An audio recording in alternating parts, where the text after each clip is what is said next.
సంభవించిన దైవజనులు, కూడి వచ్చిన మీ అందరికీ కృతజ్ఞతలు. నేను చెప్పబోయే సాక్ష్యం ఏంటంటే, నేను 2022లో ఒక 6 మంత్స్ చేశాను జాబ్. అది గూగుల్ మ్యాపింగ్లో. ఇంకా అప్పటి నుంచి నాకు ఏ జాబ్ దొరకట్లేదు. ప్రతి చోటుకి వెళ్ళాను. అలాగే ఎస్ఏపీ అవార్డ్ కూడా నేర్చుకున్నాను, కోర్స్ తీసుకున్నాను. అది ఫ్రెషర్కి వేకెన్సీస్ లేవు అని చెప్పి ప్రతి కంపెనీలో అప్పుడు చెప్పాను. వరుణ్ మోటార్స్లో మా హస్బెండ్ వరుణ్ మోటార్స్లో క్యాషియర్గా చేశారు. నేను అక్కడ రిటైర్ అయిపోయి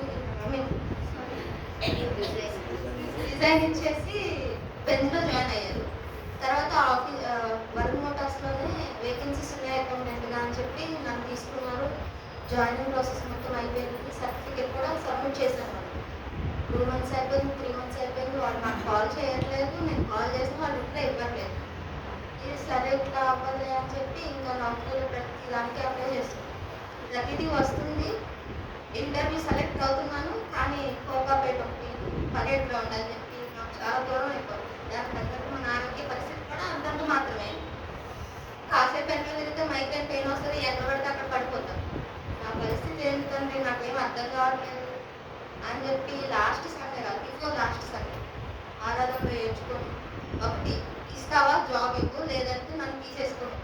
నేను నా భర్తకి ఉపయోగపడట్లేదు, ఎట్లాగో నా ఫ్యామిలీకి నేను ఉపయోగం లేదు.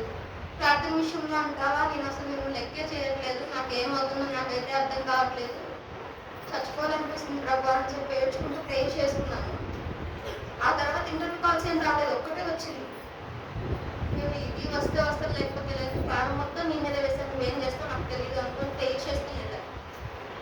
అది క్యాపిటల్ కాకుండా ఆధారపడుతుంది.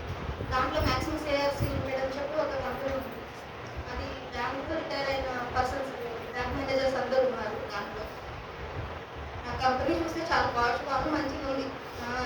వచ్చినట్టే లేదు కూడా అని నాకు నేనే అనుకొని, సరే పోయిందేమో అనుకొని వెళ్ళాను ఇంటర్వ్యూకి.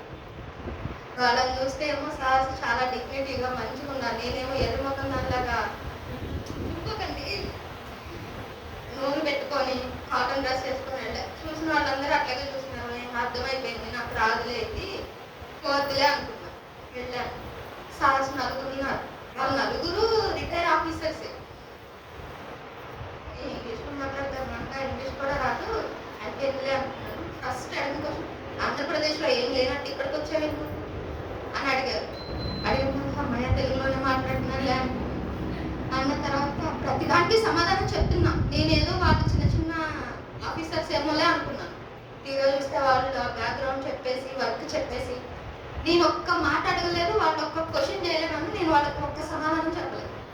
20,000 ఇస్తాం, చేసుకో ప్రశాంతంగా. ఇక్కడ ఎలా ఉంటుందంటే కమాండింగ్గా మాట్లాడాలి. నువ్వు ఇట్లా సైలెంట్గా ఉంటే కుదరదు.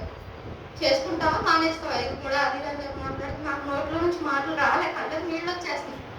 బయటకు వచ్చేసి ఏడ్చుకొని ప్రేర్ చేసుకొని నేను సైలెంట్గా వచ్చేస్తుంటే సార్ తీసి వాళ్ళ కొలీగ్స్ అందరికీ చెప్పారు, మనకి తను నచ్చడం కాదు, తనకి మనం నచ్చాలంట. తను 1 week వస్తుంది, చూడండి. చూసిన తర్వాత తనకి ఆఫర్ లెటర్ ఇద్దాము అన్నారు. 1 week అయిపోయింది.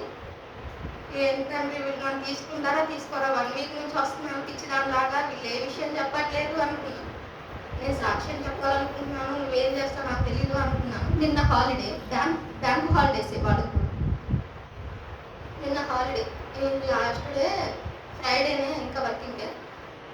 ఈరోజు ఏం తెలియదో ఏంటో వెళ్తున్నాను, నీ చిత్తం అనుకుని పే చేసుకుని వెళ్ళాను. ఆ రోజు మార్నింగ్ వెళ్ళగానే ఆ ప్రాసెసే చేస్తున్నారు వాళ్ళు. తండ్రి ప్రభు, నేనైతే చాలా సంతోషం, నాకు కళ్ళకి నీళ్ళు ఆగట్లేదు. ఏడ్చుకున్నా ప్రే చేసుకున్నాను. ఇంకెలా అయినా సాక్ష్యం చెప్పాలి అనుకున్నాను. సాక్ష్యానికి టైం ఇస్తారా ఇప్పుడు అనుకుంటున్నాను అని అడిగాను. సాక్ష్యానికి టైం ఇచ్చారు. అన్నీ దేవుడు నాకు మంచిగా చేస్తున్నాడు అనిపించింది. ఇంకో విషయం ఏంటంటే, నేను త్వరగా జడ్జ్ చేస్తాను దేవుణ్ణి, నువ్వు నాకేం చేయట్లేదు అనేసాను.